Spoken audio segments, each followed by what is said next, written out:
The moment of capture does not arrive with clarity or closure. It arrives in fragments, shouted commands half heard through ringing ears, the sudden absence of friendly fire, the weight of a weapon slipping from numb hands. For these men, surrender is not an ending but a sentence already pronounced.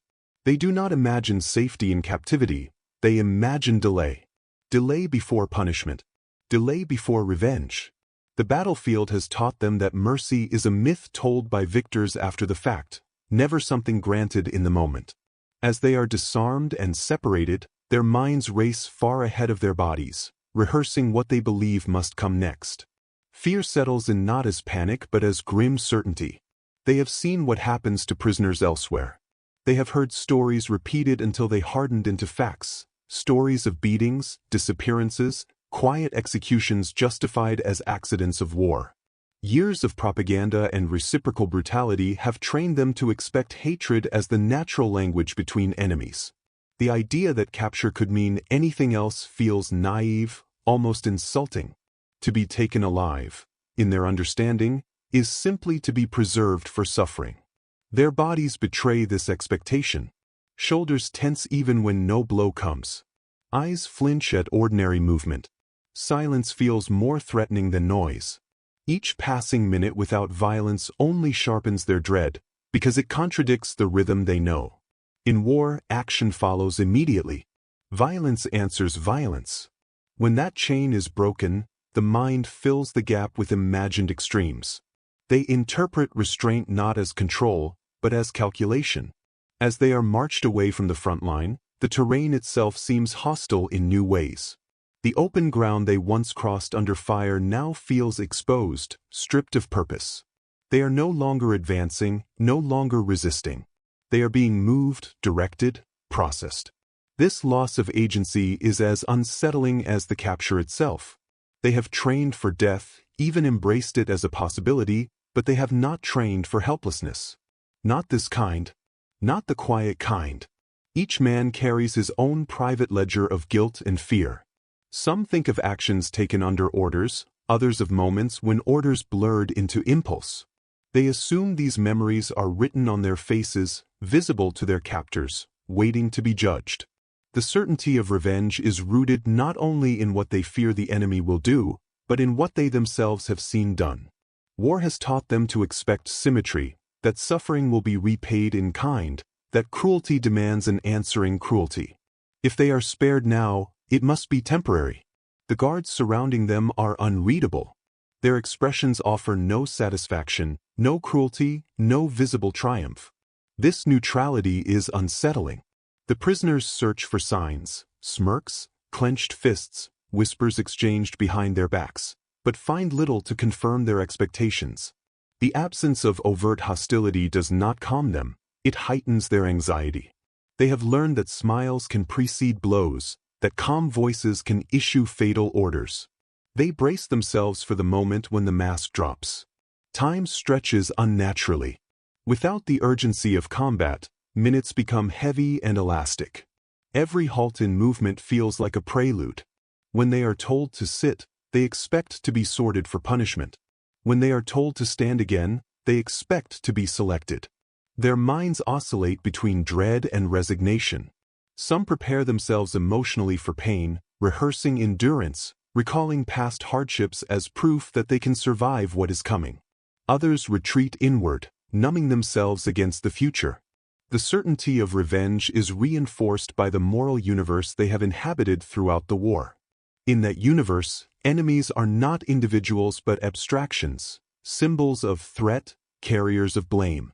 They have been taught that the other side operates without restraint, that surrender is weakness exploited rather than respected. To expect humane treatment would mean accepting that this worldview might be incomplete, even false. That possibility is more destabilizing than fear itself. As they are gathered into holding areas, the lack of immediate violence begins to feel deliberate.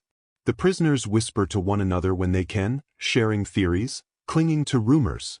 Some suggest that interrogations will come later, that patience is merely a tactic. Others insist that reprisals will be carried out once night falls, away from witnesses.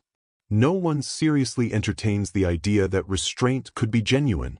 To do so would require a recalibration of everything they believe about the war and their place in it. Their fear is not loud. It does not manifest in screams or pleas. It is contained, disciplined, shaped by military culture. Faces remain rigid. Movements are controlled. Pride forbids visible panic. But beneath this exterior, anticipation churns relentlessly. They listen for footsteps, for changes in tone, for any deviation that might signal the beginning of what they expect. Every ordinary sound becomes suspicious. Even small acts are misinterpreted through the lens of dread. A guard adjusting his equipment is seen as preparing for violence. A brief conversation between officers is imagined as a discussion of punishment. The prisoner's imaginations supply details where none are offered. They are conditioned to assume the worst because assuming otherwise has never been safe. Hope, in this environment, feels like a liability. The psychological weight of capture is intensified by memory. Each man carries images of how prisoners were treated earlier in the war, by both sides. These images have accumulated over years, forming a shared archive of fear. They do not know the specific policies of their captors, nor the individuals enforcing them. What they know is history as rumor, filtered through survival and resentment. That history tells them that revenge is not only possible but probable. As darkness approaches, the tension becomes almost unbearable. Night has always been when things happen unseen. The prisoners anticipate it with a mix of dread and fatalism. Some convince themselves that whatever comes will be quick, that at least uncertainty will end. Others cling to the hope of delay, of one more morning, one more day alive. Yet even this hope is cautious, restrained by experience. In this suspended moment, before anything decisive occurs, fear becomes a constant companion rather than a spike. It seeps into thought, posture, breathing.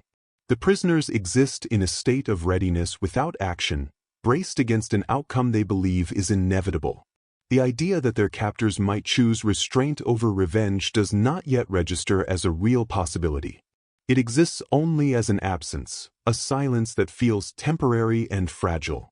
What defines this moment is not what happens, but what is expected to happen. The certainty of revenge shapes every perception, every assumption. It is the lens through which the prisoners interpret their capture, their captors, and their own fate. They have crossed from the chaos of battle into a quieter space, but the war has followed them inside their minds. And in those minds, judgment has already been passed, punishment already imagined, violence already rehearsed. The shock has not yet arrived. For now, there is only waiting and the unshakable belief that restraint cannot last. The first hours after capture unfold in a manner that feels almost deliberately misleading. The men remain tense, alert for the moment when expectation will finally align with reality, when the restraint they are witnessing will be replaced by the brutality they are certain is merely postponed. Instead, time continues to pass in an unremarkable way. Orders are given, but they are procedural rather than punitive. Movements are directed with efficiency, not aggression. The prisoners struggle to reconcile what they are seeing with what they have been conditioned to believe. They are searched carefully but without theatrics. Personal items are catalogued rather than destroyed. Weapons are removed and stacked with methodical indifference. No insults accompany the process. No unnecessary force is applied. This absence of humiliation is disorienting. The men had prepared themselves for degradation as a tool of dominance, a way to be stripped not only of weapons but of dignity. When that does not happen, suspicion deepens. They begin to assume that this restraint is part of a larger design, a way to soften them before something harsher begins.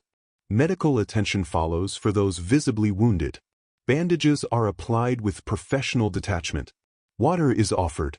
The prisoners exchange glances, uncertain how to interpret such actions. In their experience, care is something extended to comrades, not enemies. To receive it from the other side feels like a breach of the moral boundaries they have relied upon to make sense of the war. Some accept the help stiffly, expecting it to be used later as leverage. Others refuse at first, convinced that compliance might make them vulnerable. The guards remain consistent in their demeanor. They do not gloat. They do not seek eye contact for intimidation. Their voices remain steady, their instructions clear. This emotional neutrality proves more unsettling than overt hostility.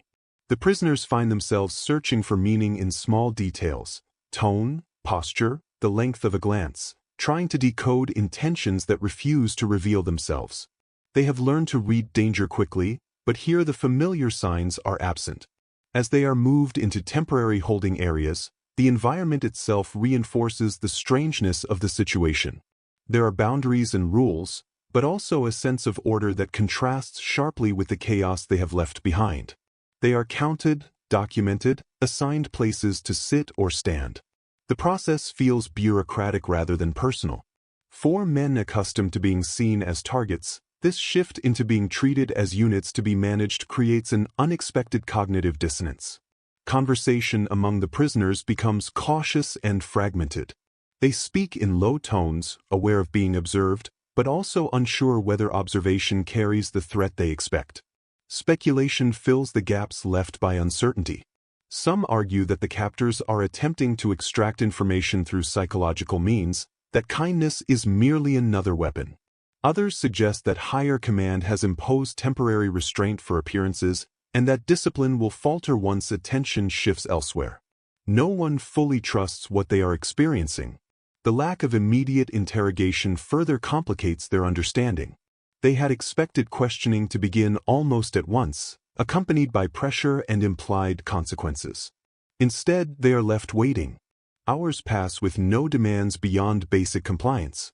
This waiting becomes its own form of strain. It denies them the release of confrontation.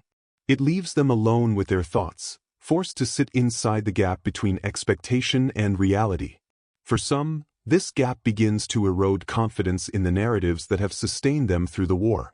If the enemy is capable of restraint now, what else might be untrue? This question is unsettling, and many push it away instinctively. It feels dangerous to entertain the idea that the conflict might be governed by rules they do not fully understand. Certainty, even fearful certainty, has been a source of stability.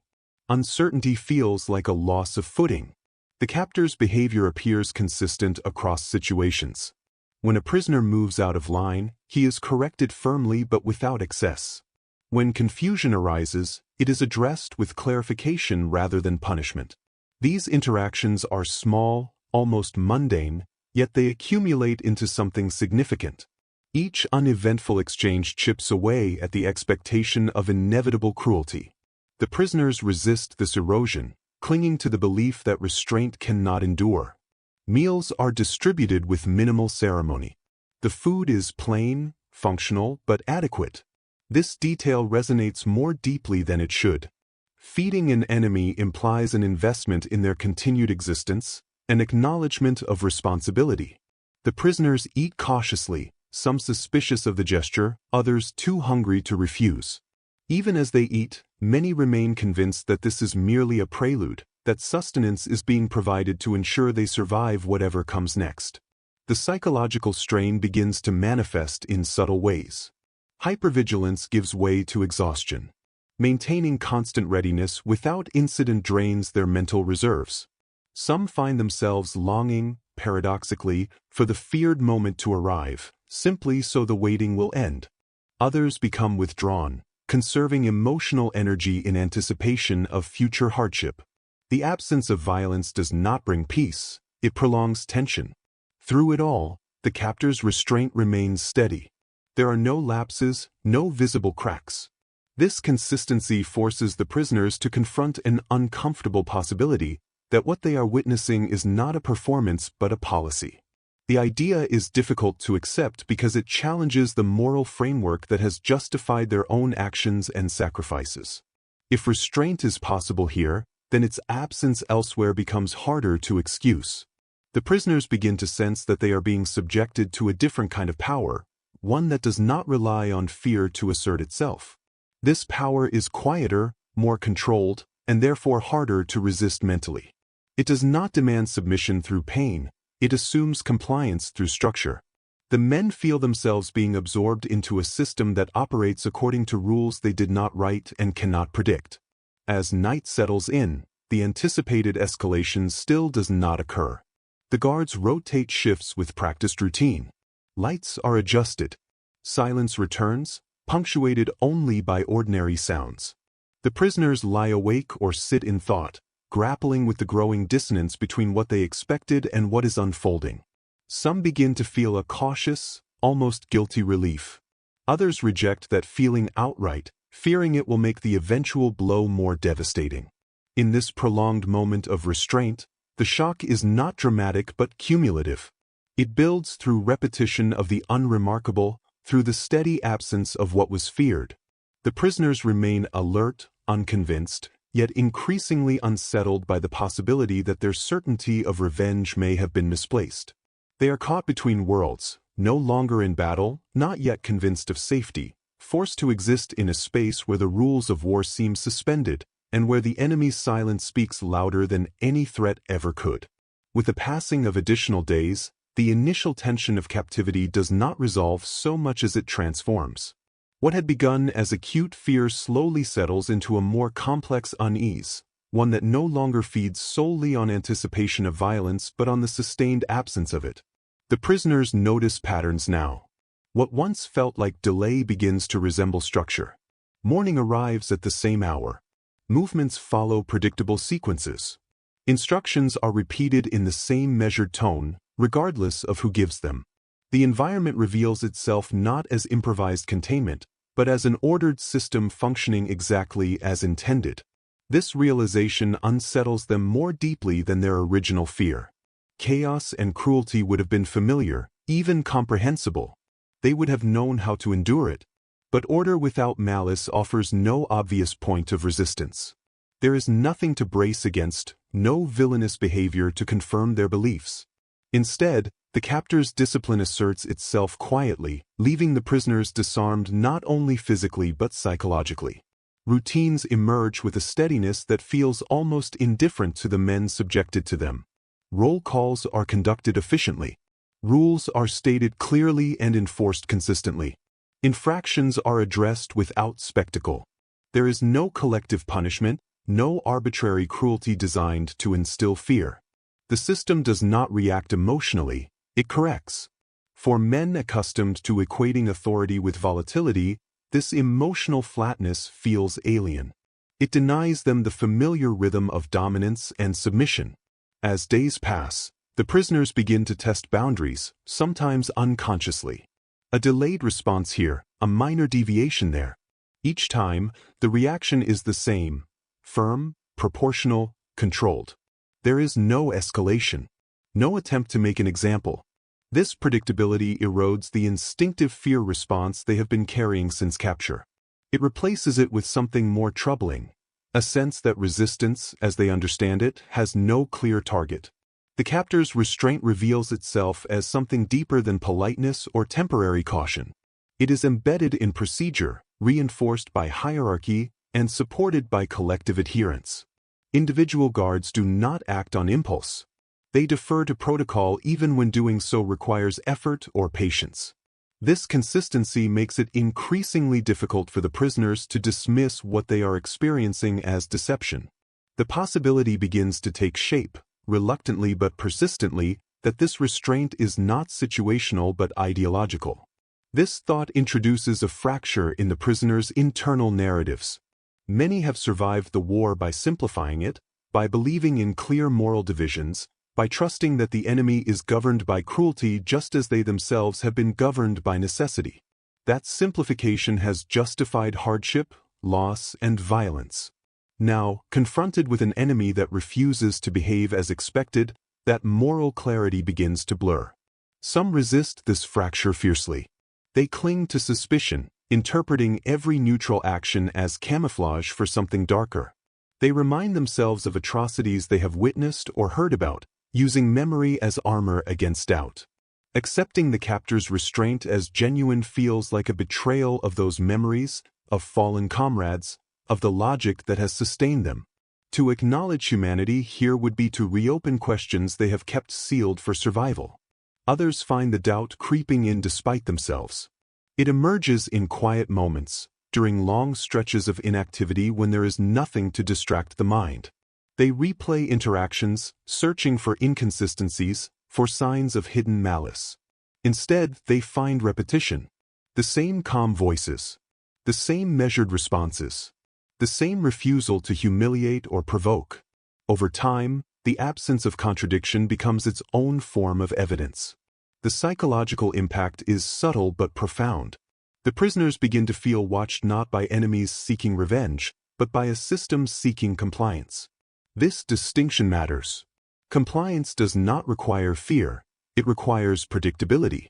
The captors appear confident that the rules will be followed, not because of threats, but because the structure itself leaves little room for chaos. This confidence communicates power more effectively than intimidation ever could. For men shaped by years of total war, this is deeply destabilizing. They have learned to endure violence, to anticipate betrayal, to survive under pressure. They have not learned how to respond to restraint enforced with unwavering consistency. The usual coping mechanisms, defiance, stoicism, emotional withdrawal, feel misaligned with the reality they face. There is no immediate danger to harden against, no cruelty to emotionally numb themselves from. Conversations among the prisoners shift in tone. Early speculation about imminent reprisals gives way to quieter, more uncertain exchanges. Some begin to ask questions they had avoided before. Why are we being treated this way? What does the enemy gain from this? Are we being preserved, or processed, or something else entirely? These questions do not have satisfying answers, but their mere existence signals a change. Certainty is no longer absolute. The captors' refusal to personalize the prisoners is particularly unsettling. They do not single individuals out for special treatment, positive or negative. There are no favorites, no scapegoats. Each man is addressed by designation, moved according to schedule, corrected according to rule. This depersonalization strips away another layer of expectation. The prisoners had anticipated hatred directed at them as representatives of an enemy. Instead, they are treated as participants in a process that does not require emotional investment. This impersonal restraint forces the prisoners into an uncomfortable confrontation with themselves. Without overt hostility to react against, their thoughts turn inward. They begin to reflect on their own actions, their own conduct during the war. These reflections are not prompted by accusation, but by silence. The system's neutrality offers no absolution, but it also offers no condemnation. It leaves space, too much space, for memory and interpretation. For some, this space becomes oppressive. They find themselves replaying moments they had compartmentalized or justified. Actions once framed as necessary now appear less certain when contrasted with the captor's restraint. The comparison is not explicit, but it is unavoidable. If restraint is possible here, under these conditions, then its absence elsewhere demands reconsideration. This line of thought is uncomfortable, even dangerous, and many attempt to suppress it. Others experience a quieter transformation. They do not suddenly reject their past or adopt new loyalties, but they begin to recognize complexity where they once relied on absolutes. The war no longer feels like a single, unified moral landscape. It fractures into individual decisions, systems, and choices. This recognition does not bring relief, it brings weight. It complicates memory and burdens survival with reflection. The captors, for their part, continue unchanged. Their behavior does not respond to the prisoners' internal struggles. Orders are given, rules enforced, days marked. The system does not seek gratitude or acknowledgement. It does not attempt to persuade. Its restraint exists regardless of whether it is understood. This indifference to recognition reinforces the sense that the prisoners are encountering something structural rather than personal. By now, the initial expectation of revenge has lost some of its force, though it has not disappeared entirely. It lingers as a residual fear, a habit of thought rather than a conviction.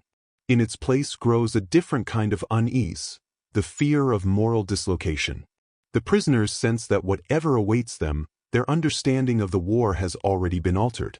They are no longer certain that they occupy the moral position they once assumed. This realization does not arrive as a dramatic epiphany. It seeps in gradually, through repetition and routine. It is carried by the quiet authority of restraint maintained without exception. The captor's refusal to enact revenge becomes, paradoxically, a more powerful force than revenge itself. It dismantles assumptions without confrontation, challenges beliefs without argument, and leaves the prisoners suspended in a state of uneasy awareness. In this phase of captivity, the shock is no longer external. It is internal, unfolding slowly as the men are forced to reconcile expectation with experience. The war has not ended for them, but it has changed shape. It is no longer fought with weapons or orders. It is fought within memory, belief, and the unsettling recognition that power does not always announce itself through cruelty. As the days stretch further into captivity, the prisoners come to understand that restraint is not a temporary condition but a tested one. Pressure mounts in subtle ways, not from violence but from circumstance. Supplies run thin. Weather worsens. Tempers among the prisoners fray as exhaustion accumulates. These are the moments when they expect discipline to break, when frustration should finally spill over into punishment. Yet even under strain, the captor's conduct remains unchanged. Orders are enforced, but never sharpened by anger. Corrections are delivered without escalation. The system absorbs stress without transmitting it downward. This consistency under pressure marks a turning point in the prisoner's perception. They begin to realize that restraint here is not dependent on convenience. It does not dissolve when conditions become difficult. Instead, it appears to be most firmly rooted precisely when it would be easiest to abandon. This realization unsettles them deeply. They had assumed that cruelty was the default state of power, that kindness or neutrality required favorable conditions. What they are witnessing contradicts that assumption entirely. Moments arise that test everyone involved. A misunderstanding during movement creates confusion. A prisoner stumbles from fatigue. Another reacts too slowly to an instruction. In other circumstances, these moments would have invited retaliation, a demonstration of authority through force. Here, they are met with controlled intervention. The situation is corrected, order restored, and life continues. The absence of reprisal feels intentional, almost instructional, though no lesson is explicitly stated. For the prisoners, this restraint becomes increasingly difficult to dismiss as coincidence.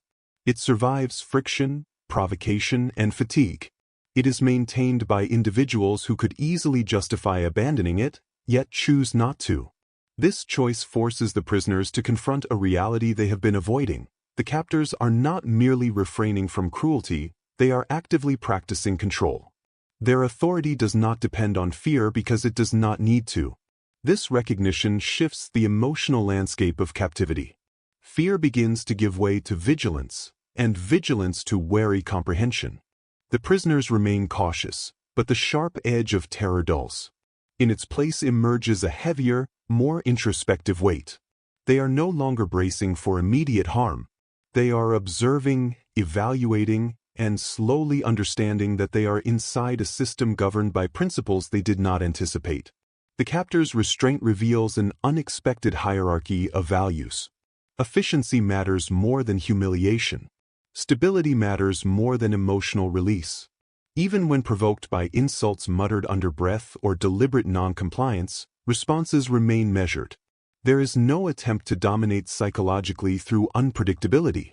Instead, predictability itself becomes the instrument of control. The prisoners begin to grasp that unpredictability belongs to chaos, not strength. This understanding destabilizes long-held beliefs. Many of the prisoners have equated power with the ability to instill fear, to break resistance through intimidation. They have operated within systems that rewarded cruelty as evidence of resolve. To encounter an opposing force that refuses to validate this worldview feels like an existential challenge.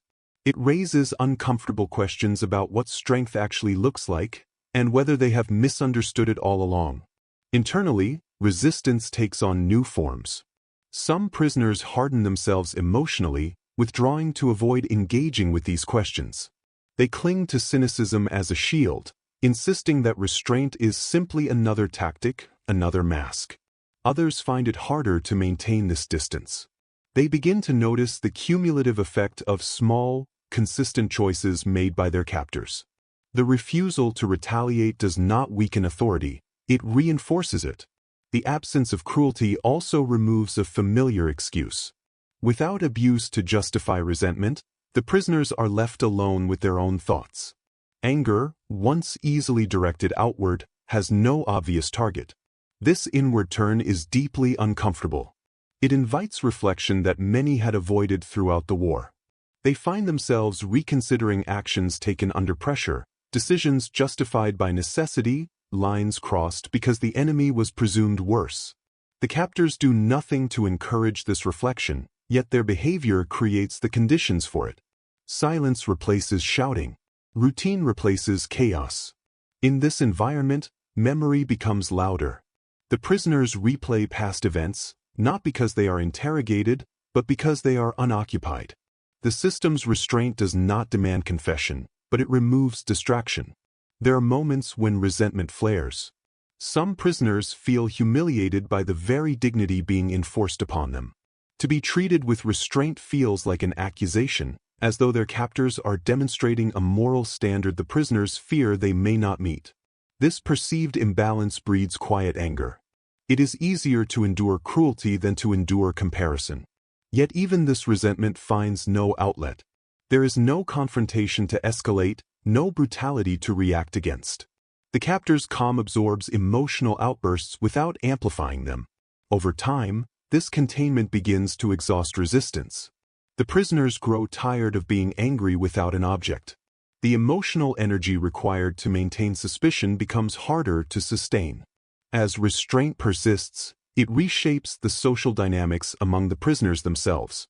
Early solidarity built on shared fear begins to fracture. Some adapt more quickly to the new reality, while others remain rigid. Disagreements emerge over interpretation. Is this restraint genuine or strategic? Does it signal confidence or concealment? These debates reflect deeper divides in how individuals process uncertainty. What none of them can deny is the cumulative effect of being treated according to rules rather than impulses. It creates a strange sense of stability within captivity, one that feels almost disloyal to acknowledge. Stability does not equal freedom, but it alters the emotional tenor of imprisonment. It reduces survival to endurance rather than anticipation of harm. The captor's restraint under pressure ultimately reveals its true weight. It is not passive. It requires effort, discipline, and collective commitment. It is maintained not because it is easy, but because it is chosen repeatedly. This choice, witnessed again and again, becomes impossible to ignore. It forces the prisoners to confront a version of power that does not align with their expectations or experiences. By this stage, the shock has evolved. It is no longer rooted in surprise at being spared violence. It lies in the realization that restraint can be a deliberate, sustained expression of authority. The prisoners begin to understand that what they feared most, revenge, was never inevitable. That understanding does not bring comfort. It brings complexity. It alters how they remember the war, how they interpret their own roles within it, and how they will carry this experience forward. In the quiet continuity of restrained control, something irreversible occurs. The prisoners are no longer simply captives awaiting judgment. They are witnesses to a moral contradiction that refuses to resolve neatly. The war, once defined by extremes, has introduced them to a form of power that operates without spectacle, and that, more than any act of violence, leaves a lasting mark. As time continues to pass, the prisoners begin to understand that restraint is not merely an absence of violence but an active force shaping every aspect of their captivity. It becomes impossible to ignore that what is happening to them is not accidental, nor is it provisional. The system they are inside does not waver, does not improvise, and does not seek validation. It operates with the quiet confidence of something that does not need to prove itself. This realization settles heavily on the prisoners, because it reframes their entire experience. They are no longer waiting for cruelty to arrive. They are living inside a deliberate refusal of it. This refusal carries its own psychological weight. Violence would have confirmed their expectations and allowed them to endure through familiar mental defenses. Restraint offers no such clarity. Instead, it demands interpretation. The prisoners find themselves trying to understand what this treatment signifies, what purpose it serves, and what it implies about the people enforcing it. The captors' actions do not ask for gratitude or submission beyond compliance. They simply persist, day after day, enforcing order without malice. Gradually, the prisoners begin to recognize that restraint itself is the message. It communicates authority without threats, dominance without humiliation. It asserts control by denying the emotional release that violence provides. This denial is unsettling. It leaves the prisoners without the satisfaction of righteous anger, without the clarity of an enemy behaving as expected. They are forced to confront a reality in which power is exercised through self-discipline rather than cruelty. For many, this confrontation triggers a profound internal conflict. They have survived the war by believing that brutality was inevitable, that moral compromise was unavoidable, that survival required becoming harder and less reflective. Now, they are faced with an opposing example that suggests another way was possible. This suggestion is not delivered through words or judgment, but through sustained behavior. It lingers unspoken, unavoidable, and deeply uncomfortable. The captor's restraint begins to feel like a mirror held up to the prisoner's own histories. Without accusation, it invites comparison. The prisoners replay moments from the war with new eyes, not because they are compelled to confess, but because their minds will not let go. They remember orders followed without question, actions justified by necessity, lines crossed because the enemy was presumed worse. These memories resurface uninvited, sharpened by the contrast between what was done and what is now being withheld. Some prisoners react defensively to this internal pressure. They insist that the situation is unique, that circumstances differ, that restraint here does not negate the realities of the battlefield. They construct arguments to protect themselves from moral reconsideration, emphasizing the chaos, fear, and immediacy that shaped their decisions. These justifications are not entirely false, but they feel increasingly incomplete. The captor's restraint does not refute them directly, but it exposes their limits. Others find themselves unable to maintain these defenses. They do not experience a sudden moral awakening or a reversal of loyalty, but they begin to accept complexity where once there was certainty. The war no longer feels like a binary struggle between good and evil. It fragments into systems, choices, and individual responsibilities. This fragmentation is destabilizing. It removes the comfort of absolution and replaces it with ambiguity. The psychological burden of this ambiguity grows heavier with time. The prisoners are not punished, but neither are they absolved. They exist in a moral limbo created by restraint. Their captors do not seek to break them, yet they also do not offer reconciliation. The system simply functions, indifferent to the prisoner's internal struggles. This indifference is not cruel, but it is exacting. It leaves the prisoners alone with their thoughts. Resentment surfaces in unexpected ways. Some prisoners feel humiliated by the enforced dignity of their treatment. To be fed, protected, and regulated without contempt feels like a challenge to their self-image. It suggests that their captors believe themselves capable of a moral discipline the prisoners may fear they lack. This perceived imbalance breeds quiet bitterness. It is easier to hate an enemy who behaves brutally than one who behaves with restraint. This bitterness, however, finds no release. There is no provocation to justify it, no abuse to point to as evidence of injustice. The captor's restraint absorbs resentment without responding to it. Over time, this absorption drains the energy required to sustain anger. The prisoners grow tired of maintaining emotional defenses that no longer serve a clear purpose. The social fabric among the prisoners continues to shift. Early unity forged by shared fear gives way to subtle divisions shaped by interpretation and adaptation. Some men adjust more easily to the rhythms of captivity, accepting the rules and finding a measure of psychological stability within them. Others remain rigid, suspicious, clinging to the belief that restraint is temporary or deceptive. These differences create tension, not because of overt conflict, but because they reflect divergent ways of coping with moral uncertainty. The captors remain unchanged throughout this evolution. They do not reward adaptation or punish resistance beyond what is necessary to maintain order. Their behavior does not respond to the prisoner's emotional states.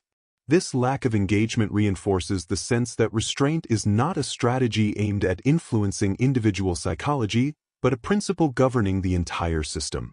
It exists regardless of how it is received. As the prisoners internalize this reality, a deeper realization emerges. Restraint can be more disarming than violence. Violence creates resistance, solidarity, and clear moral positioning.